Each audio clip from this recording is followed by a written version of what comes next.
Guys, how you doing? I'm Dustin. Welcome to VideoGameSauce. Today I'm reviewing another video game. This one's a Nintendo game. Doing a lot of Sega stuff, but I don't know, for some reason I've been on a big Sega kick lately, but today we'll be looking at...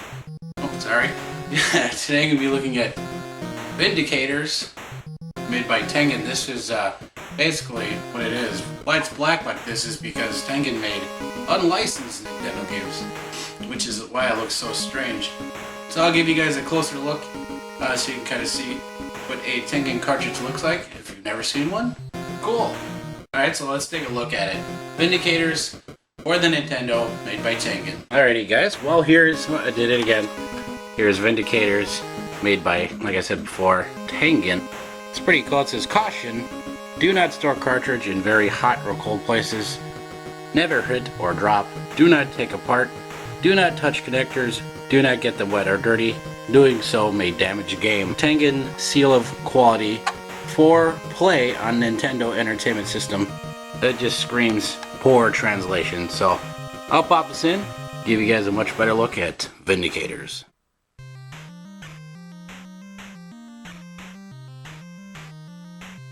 Hello guys, hey, this is Vindicators on the Nintendo. Here's the start screen.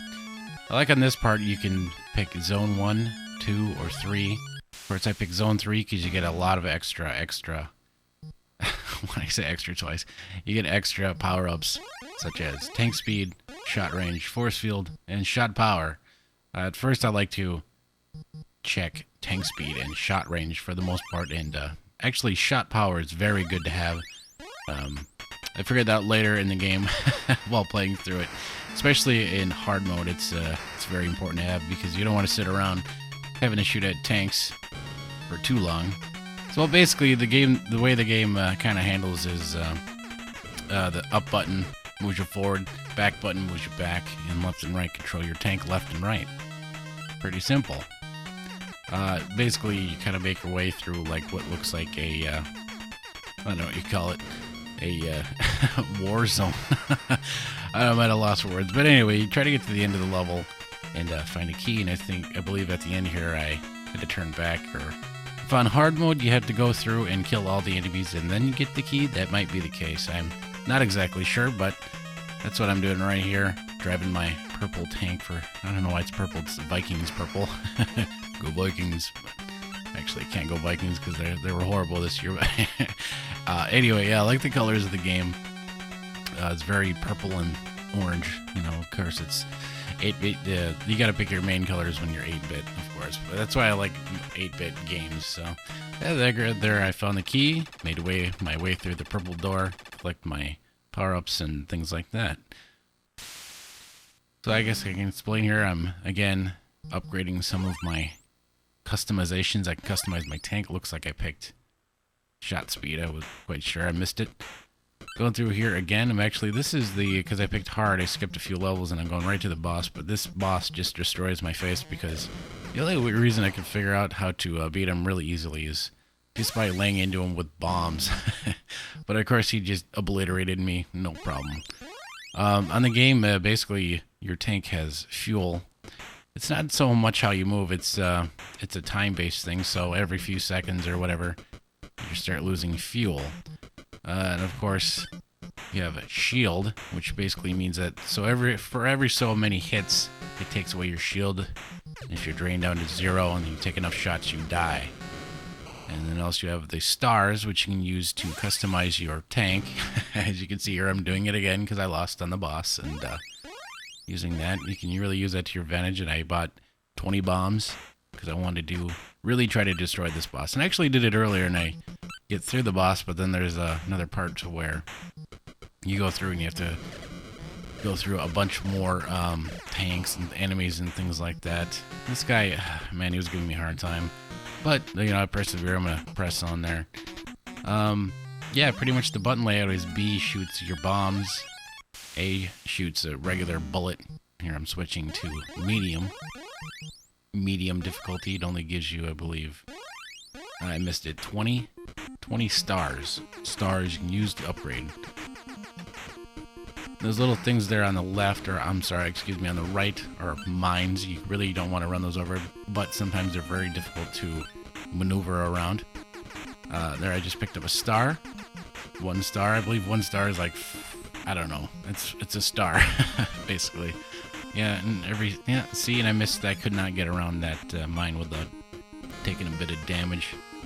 Yeah. Yeah, other than that, there's bombs, and then there's like a homing beacon type weapon. You shoot it, and it searches out your enemies and kills them. And that's what I just picked up right there. Although that third one right there I just picked up, I'm still not sure what that is, so I don't know.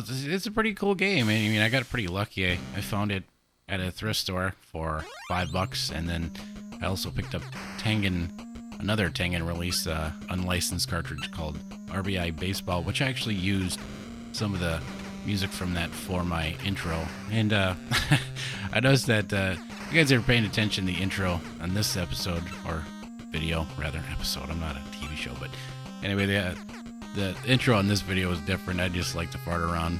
For some reason I just threw in Borat, and only because I thought it was funny.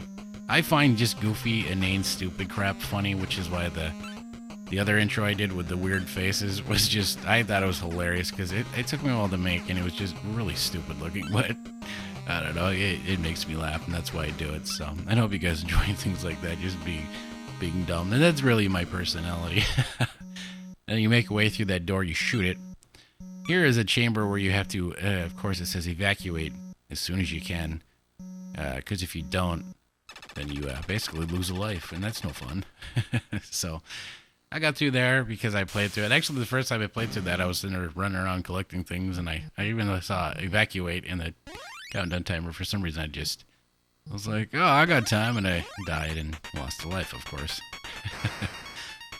Yeah, like the sentries that pop up out the ground, you have those like electrical field enemies there too. They just kind of stay stationary, and you can take them out. If you take out one, you have to shoot it with a bomb. A regular bullet does not work, and if you take out one, it basically kills the electric field, and you can mosey right on by, no problem. And those guys, those little turrets, or sentries or whatever you want to call them, shoot up, and they got the multicolored pallet swap tanks all over the place. And yeah, if you sit around long enough, that's the thing. You want to really balance your tank out when you customize it. You definitely want to have good speed, but you definitely want to not use all your stars on one thing. You have to, especially in the early levels, you want to balance it out, because in the later levels you'll see, like, I think that was my problem why I got destroyed by that boss. It was just, it's I mean, honestly, I was too close to him. I probably should have backed up, but I tried that earlier, and that plan didn't work, so it kind of backfired, where I was going back and forth for like 2 minutes trying to just shoot this guy once, and he just destroyed me. There's actually a part in the video that you don't get to see where I finally got to the second boss, and it looked like a face with a nose, and he annihilated me like instantly. It was horrible. So yeah, I mean, I don't want to give you guys the impression this game is bad. It's not by any means. It's very playable. It's actually fun, and I've come off games that were, LJN games, which they're just awful that it makes me cry, because those games were licensed and approved by Nintendo, and this game like this, Tengen made, and it's actually a very good game.